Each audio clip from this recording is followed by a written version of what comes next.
Thank you, Speaker. My question is to the Solicitor General. In December of 2016, Mr. Soleiman Faqiri died struggling to breathe as he lay on the ground of his jail cell in Lindsay as he was awaiting a mental health assessment. He was shackled and pepper sprayed after guards had placed a spit hood over his head. The details of this case are well known, and some of the guards involved or in question admitted wrongdoing, but no charges have been laid. And the Conservative government continues to sit on the Correctional Services Oversight and Investigation report regarding Mr. Faqiri's death. Will the Solicitor General do the right thing, make this report public, and take a step closer towards justice for Mr. Faqiri's family? The Solicitor General.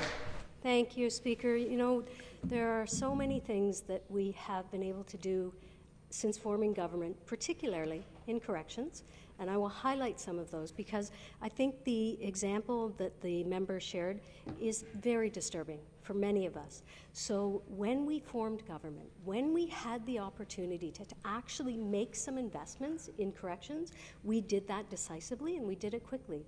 You will remember that we committed to hire an additional 500 correctional officers, investments in expanding jail capacity so that we don't have to house people in very small cells in 2 or 3 people to a cell. These investments are going to protect individuals who are in our correctional facilities. They're going to protect our correctional guards and other staff who work in these institutions. Response? Ultimately, they're going to make a better society because we're putting in the programming and getting this done. Finally, we have that opportunity in government. A supplementary question. Thank you, Speaker. Back to the Solicitor General. My question is about Soleiman Faqiri. And at the time of his death, Mr. Faqiri had not been convicted of any crime. He was sick and he was in need of care. In the wake of the government's Correctional Services Oversight and Investigation report into his death, 2 out of the 6 correctional officers involved were fired. But the Conservative government refuses to make the report that led to these firings public. At a bare minimum, Mr. Faqiri's family and his community deserve answers as a starting point towards closure in this horrific and ongoing ordeal. Justice can't be done while this critical information is hidden. Will the Solicitor General release their government's report to the public regarding Mr. Faqiri? The Solicitor General.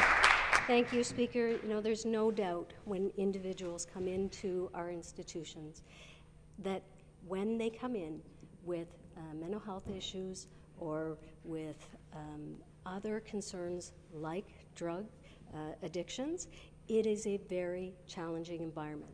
It is, frankly, again, why we as a government have made a commitment and invested. We've invested in ensuring that facilities have ion scanners so that people are not bringing in contraband into our facilities. It's ensuring that our staff are better trained to understand and deal with individuals who have mental health and addictions issues. These are very challenging times when our community has to deal with the issues that come into our institutions. But we are doing everything possible to make sure that our staff are well trained and well qualified and ultimately well prepared to deal with all of the issues that occur within our 26 institutions. Thank you, Speaker.